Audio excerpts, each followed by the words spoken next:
Ladies and gentlemen, dear friends, first of all, I have to congratulate Tashmina and Mark for organizing such a great event. And it's really an honor to be here in Edinburgh and to be able to speak at the Scotland Forum and to discuss how can we contribute to the more resilient, inclusive, and equitable world. In recent years, we have all been through a global stress test. A pandemic, a devastating war in Europe, an energy crisis, and profound economic uncertainty. We have seen how these shocks can rock even the most stable societies. But a critical question has emerged. Why do some nations bend while others break? What is the invisible architecture that allows society to absorb a blow and bounce back stronger?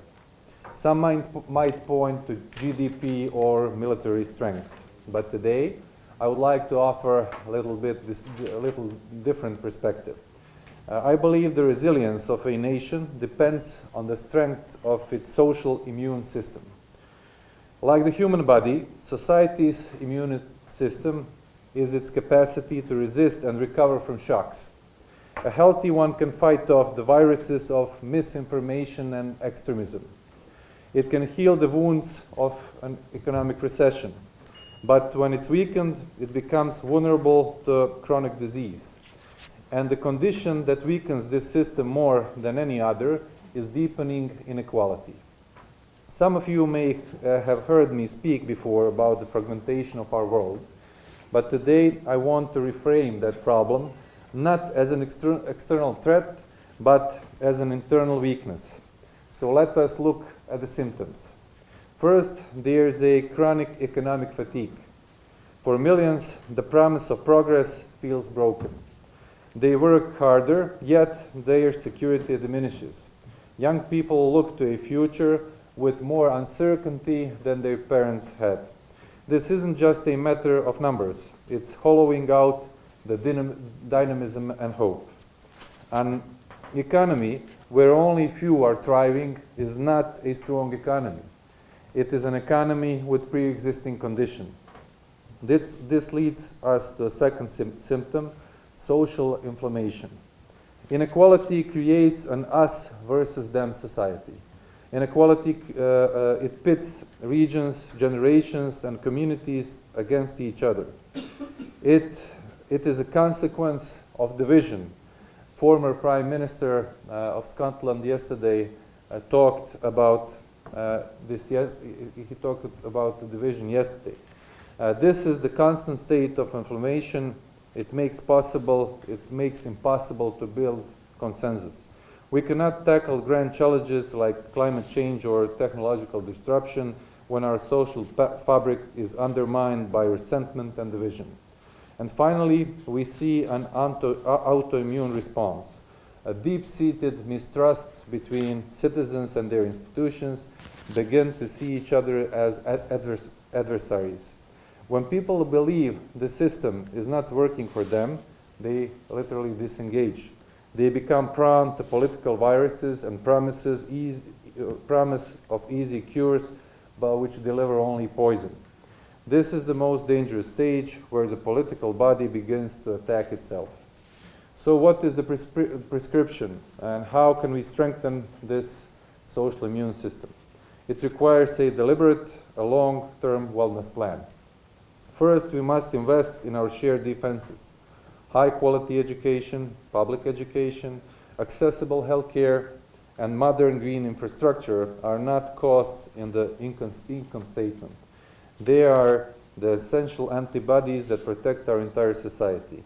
They create a baseline for equality and opportunity that allows everyone to withstand personal and collective shocks. Second, we must ensure fair nutrition for the entire political body.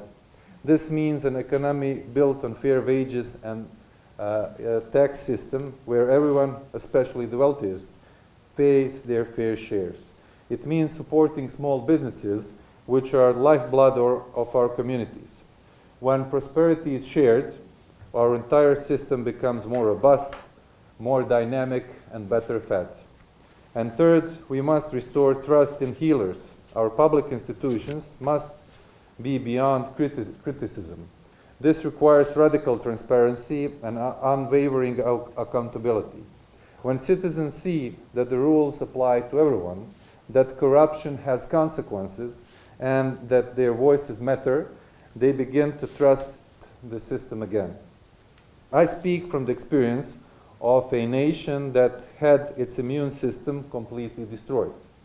3 decades ago, war tore Croatia apart. After our victory in our war for independence, we had to rebuild everything from the scratch.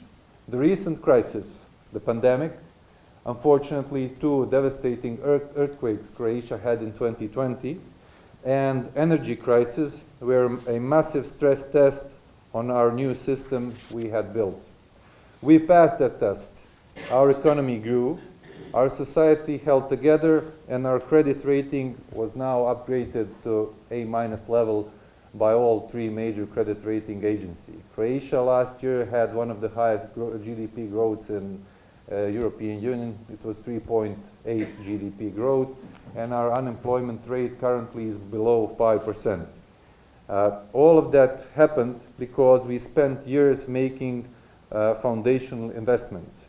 Our strong integration into the European Union provided a powerful support network. We introduced Euro and we entered Schengen area in January of 2023, which was a new, let's say, impulse for investment in Croatia. Our investment in an LNG terminal acted as a critical vaccine against potential energy blackmail. And our focus on institutional reform, while of course imperfect, provided a bedrock of stability. So our core lesson is that resilience is not an accident.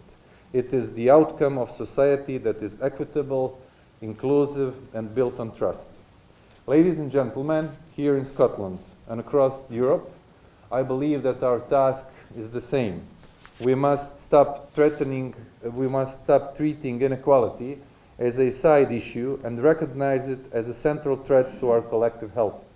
We must build societies whose immune systems are so strong, so robust, and so fair that they are prepared for the challenges we can see, but also for the crisis we cannot yet imagine. That is how we build a world of not just survivors, but thrivers. Thank you very much.